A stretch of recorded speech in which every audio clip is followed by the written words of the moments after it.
बिस्मिल्लाहिर्रहमानिर्रहीम अस्सलाम वालेकुम। मैं आप सबको अपने चैनल पे वेलकम कहती हूँ और आज मैं आपके साथ शेयर कर रही हूँ शीर खुरमा की रेसिपी, जो कि बहुत ही टेस्टी बनता है। ईद हो या फिर कोई ख़ास इवेंट, अगर आप इस तरीके से बना के शीर खुरमा अपने घर वालों को और अपने मेहमानों को खिलाते हैं तो इंशाल्लाह ताला सबको बहुत पसंद आएगा।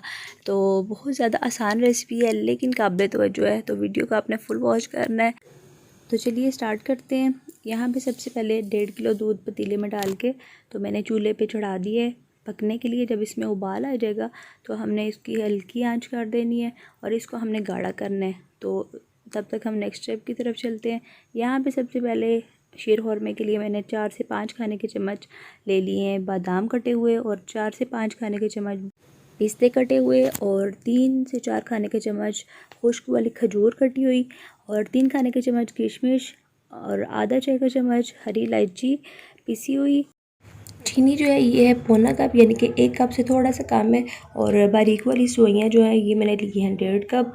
अब हमने इनको फ्राई करना है। तो एक फ्राई पैन में 2 खाने के चम्मच मैंने देसी घी लेना है। आप तेल भी ले सकते हैं या डालडा घी भी ले सकते हैं। तो घी जब गर्म हो जाएगा तो तमाम ड्राई फ्रूट डाल के बिल्कुल हल्की आंच पे हमने इनको फ्राई करना है। बहुत तेज़ आग नहीं करनी, नहीं तो ये जल जाएंगे और इनका टेस्ट बिल्कुल भी अच्छा नहीं आएगा। बल्कि बिल्कुल हल्की आंच पे मैंने 1 से 1.5 मिनट इनको फ्राई करना है। तो इनको उतार के फिर इसी फ्राई पैन में मैंने 2 खाने के चम्मच मज़ीद देसी घी डालना है, और उसको गर्म होने के बाद उसमें जो सेवइयाँ हैं हमारी वो हम इसमें ऐड कर देंगे। अच्छा, सेवइयाँ जो है इनको फ्राई करने का जो स्टेप है ये भी बहुत अहम है। जब भी आप इनको फ्राई करें तो बिल्कुल हल्की आंच रखें और मुसलसल चमचा चलाते रहें, क्योंकि अगर थोड़ी सी भी ये जल जाएँ या ज़्यादा फ्राई हो जाएँ तो इनका टेस्ट कड़वा हो जाता है और बिल्कुल भी मज़े का नहीं लगता। तो 2 से 3 मिनट तक हमने इनको फ्राई करना है और उतार लेना है। नेक्स्ट हम चलते हैं नेक्स्ट स्टेप की तरफ। यहाँ पे जो दूध है वो हमारा काफ़ी हद तक गाढ़ा हो चुका है। इस स्टेज पे मैंने इसमें डाल देनी है इलायची, और चीनी डाल देनी है इसमें। अच्छा, चीनी आप अपने टेस्ट के अकॉर्डिंग डालिएगा जितनी आपको पसंद हो, और साथ ही हमने ये ड्राई फ्रूट डाल देने हैं। डाल के मज़ीद हमने 3 से 4 मिनट इनको पकाना है ताकि तमाम चीज़ों का जो फ्लेवर है इसमें आ जाए। तो उसके बाद फिर ये जो फ्राई की हुई सेवइयाँ हैं ये हमने डाल देनी है।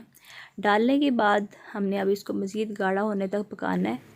अच्छा, अगर आप इसमें डालना चाहते हैं खोपरा तो इसी स्टेज पे आप इसको कटा हुआ या क्रश किया हुआ खोपरा भी डाल सकते हैं। तो यहाँ पे मैं किशमिश ऐड कर रही हूँ। तो इसको मज़ीद गाढ़ा करने के बाद आपसे मिलती हूँ। यहाँ पे आप देख सकते हैं हमारा जो शीर खुरमा है वो काफ़ी हद तक गाढ़ा हो चुका है, और मज़ीद हमने इसको पकाना नहीं है। अब चूल्हा बंद करके इसको मज़ीद ठंडा होने देंगे।